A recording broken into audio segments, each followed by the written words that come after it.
This week, we see both sides prepare themselves for the new year. The rebellious states are desperately trying to work together without compromising. Even the generals seem more concerned with fame than victory. Same goes for the Union, where Lincoln is fighting to restore order. But in all this chaos, a bright line shines through: the end of slavery.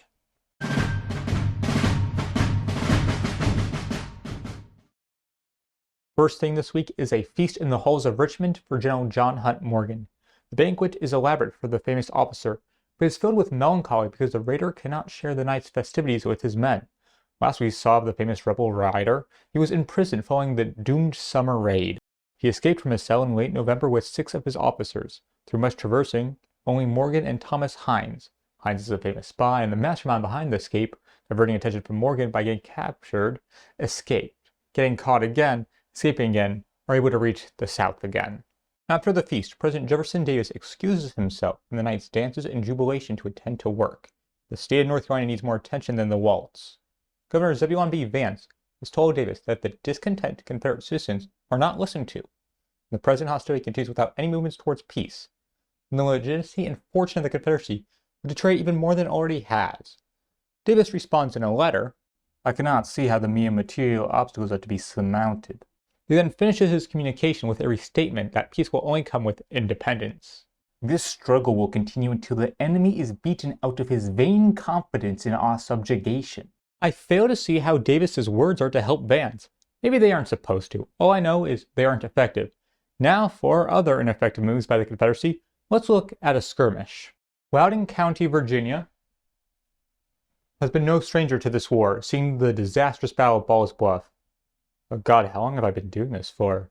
Much of the cavalry action of the Gettysburg campaign, and being home to the famed Gray Ghost, also known as John S. Mosby. He leads the infamous 43rd Battalion Virginia Cavalry. Loudoun County is also home to Major Cole, the Potomac Home Brigade's commander, who has been a stalwart defender of southern Maryland and northern Virginia.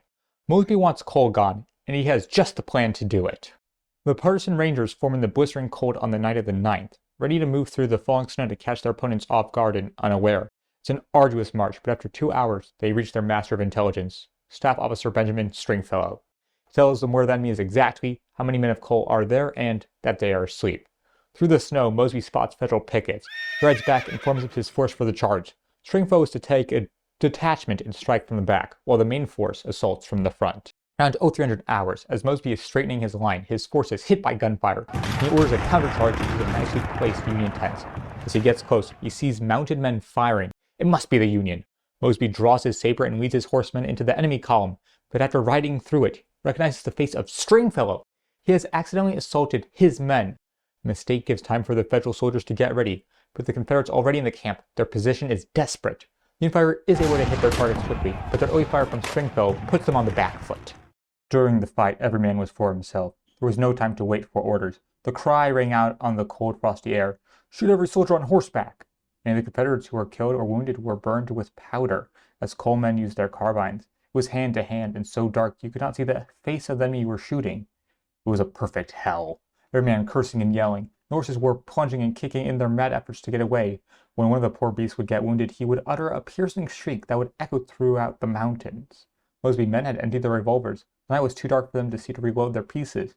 They were now completely at the mercy of Cole's Rangers, who were using their carbines with good effect. Mosby lost 8 dead, 5 wounded, and 1 captured. Cole lost 6 dead, 14 wounded, and 6 captured. That makes it look like a costly victory for the Union, and yes, Cole suffered more casualties, but Mosby lost his officers. The 43rd Battalion Virginia Cavalry no longer has an officer corps. Thus ended the Battle of Loudoun Heights in a Union victory, the first defeat of Mosby I can remember. Then, for a monumental moment in American history, an event with no parallel, on the 13th, a joint resolution to amend the Constitution to end slavery was submitted by my Senator John B. Henderson. In the past weeks, radical Republicans have introduced numerous measures to kill slavery, bills that would repeal the Fugitive Slave Act or create bills of emancipation. Still, these have been from the most out-there radicals like Representative James M. Ashley and James F. Wilson. But Henderson is a slave owner. This man is conservative, but the war has changed his tune. "We cannot save the institution if we would. We ought not if we could. It is a curse, not a blessing." There has recently been an upheaval in Congress. While the Republicans lost in the House and made a slight gain in the Senate, radicals have had a coup in leadership positions. The House clerk, former Representative Etheridge, had the power to reject elected members on their credentials. In his coup for a centrist administration, he reduced the Republican majority by 22 votes by passing over them in roll call, giving the Democrats enough votes to elect Samuel Cox as Speaker of the House, but a motion by the Republicans reinstalled members of the membership roll, after Cox lost votes, allowing for Etheridge to be replaced by one of Theda Stevens, the most radical Republicans' friends, as clerk, and other radical, Schuyler Colfax, named Speaker of the House. In the Senate, the critical Judiciary Committee is taken over by Lyman Trumbull, you guessed it, a moderate Republican who leans radical. To return to the main point, complete abolition has been politically unthinkable for the longest time. Still, through these coups and the radicalizing effect of the war has led to the impossible becoming possible, a 13th Amendment, the end of slavery. For such an amendment, if passed and ratified, to be enforced, you'll need a government which is precisely what is troubling Lincoln. He wants governments set up in Louisiana and Florida. 2 banks. Executive Mansion, Washington, Major General Banks, January 13th, 1864. I have received 2 letters from you, which are duplicates, each of the other, except that one bears the date the 27th and the other the 30th of December. Your confidence in the practicability of constructing a free state government speedily for Louisiana and your zeal to accomplish it are very gratifying. It is a connection that in which the words can and will were never more precious. I am much in hope that on the authority of my letter of December 24th, you have already begun the work. Whether you shall have done so or not, please, on receiving this, proceed with all possible dispatch, using your own absolute discretion in all matters, which may not carry away from the conditions stated in your letter to me, nor from those of the message and proclamation of December 8th. Frame orders and fix times and places for this and that according to your own judgment. I am much gratified to know that Mr. Dennison, the collector of New Orleans, who bears you this, understands your views, and will give you his full and zealous cooperation. It is my wish and purpose that all others holding authority from me shall do the like, and to spare me writing. I will thank you and make this known to them. Yours very truly, A. Lincoln. Despite all this pushing, I fear nothing will be able to move Banks. To some, his position looks sympathetic. He controls only New Orleans to Baton Rouge and the Mississippi River. That is tiny territory, but it is a gigantic portion of the population. The Union holds the capital, the central economic hub, and the largest city. Banks is only dragging his feet because he doesn't want to lose power. I'm sympathetic to Major General Quincy A. Gilmore, the man in charge of Florida. He barely controls any part of the state, only small coastal forts. If he wants to set up a government with any authority, he'll have to push into Florida, which could be very dangerous. For something else dangerous, we move to the final day of the week, in communication between President Davis and General Joseph Johnston.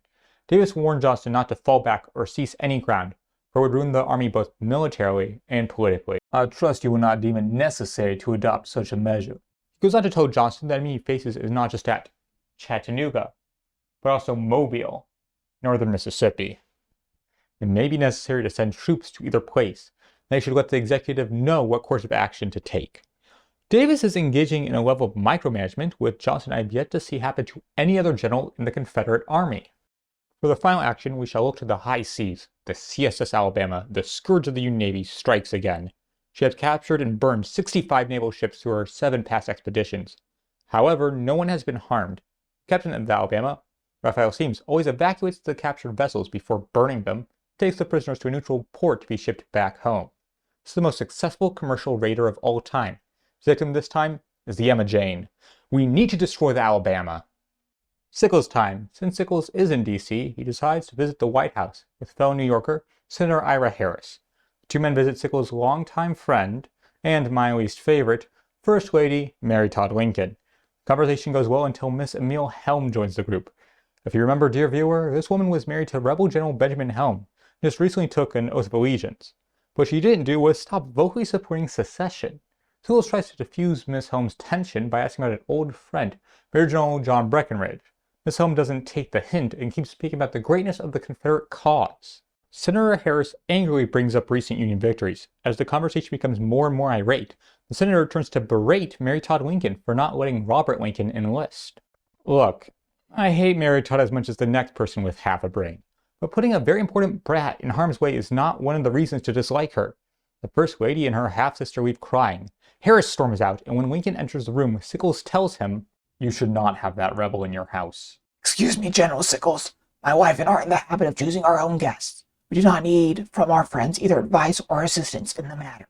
I know what you're thinking. Did Sickles end one of his longest and most profitable relationships with the president on the principle that with thousands of young men dying to put down a traitorous insurrection, the president should not provide comfort to those who hold up the cause they so nobly are trying to tear down? No, he didn't.